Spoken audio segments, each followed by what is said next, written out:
అస్సలాముఅలైకుం నమస్తే అందరికీ welcome to మాహిస్ blogs. ఈరోజు చికెన్ కర్రీ ఎలా తయారు చేయాలో చూద్దామండి. ఓకేనా. ముందుగా చికెన్ కడిగి పక్కన పెట్టుకోండి. ఇప్పుడు ఒక కడాయిలో ఆయిల్ తీసుకొని ఆయిల్ హీట్ అయిన తర్వాత ఒకసారి కడాయి మొత్తం ఒకసారి స్ప్రెడ్ చేసుకోండి. ముందుగా ఆనియన్స్ వేసి ఒక్క నిమిషం పాటు మీరు హై ఫ్లేమ్లో ఫ్రై చేయండి. ఆనియన్స్ మరీ ఎక్కువ ఫ్రై చేయాల్సిన అవసరం లేదు. ఇప్పుడు అల్లం వెల్లుల్లి పేస్ట్ వేసి పచ్చివాసన పోయేంత వరకు మనం అల్లం వెల్లుల్లి పేస్ట్ మంచిగా ఫ్రై చేయాలి. ఆ తర్వాత మనం దీంట్లోకి ముందుగా కడిగి పక్కన పెట్టుకున్న చికెన్ వేయాలండి.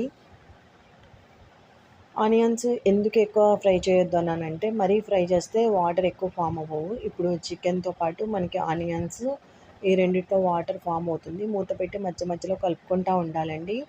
దాదాపుగా వాటర్ దగ్గర పడుతున్నాయి అన్న స్టేజ్లో మనం ఉప్పు వేయాలి. ఉప్పు వేయటం వల్ల ఇంకా వాటర్ ఊరుతాయండి.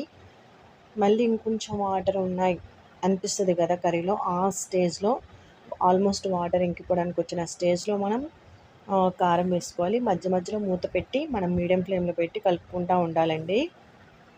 మనం వెడల్పాటి దాంట్లో కుక్ చేస్తే కనుక మనకి బాగుంటుంది ఈ రకంగా. ఇంకా కారం వేసిన తర్వాత కారం పచ్చివాసన పోయి కర్రీ దగ్గర పడి ఆయిల్ సపరేట్ అయ్యేంత వరకు అయితే సిమ్లో పెట్టండి.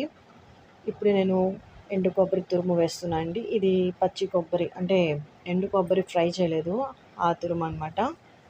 మళ్ళీ సిమ్లోనే పెట్టాలండి.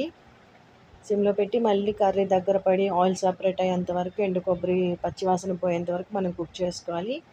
ఇప్పుడు మీరు మీడియం ఫ్లేమ్లో పెట్టుకొని వాటర్ వేసుకొని మీకు కావాల్సిన కన్సిస్టెన్సీ వచ్చేదాకైతే కుక్ చేసుకోవాలండి.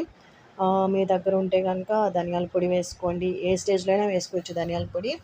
కర్రీ కుక్ చేసేటప్పుడైనా సరే, వాటర్ వేసిన తర్వాత అయినా సరే, కొత్తిమీర ఉంటే కూడా వేసుకోండి. అంతేనండి, చికెన్ గ్రేవీ రెడీ. తప్పకుండా ట్రై చేయండి. ఓకేనా.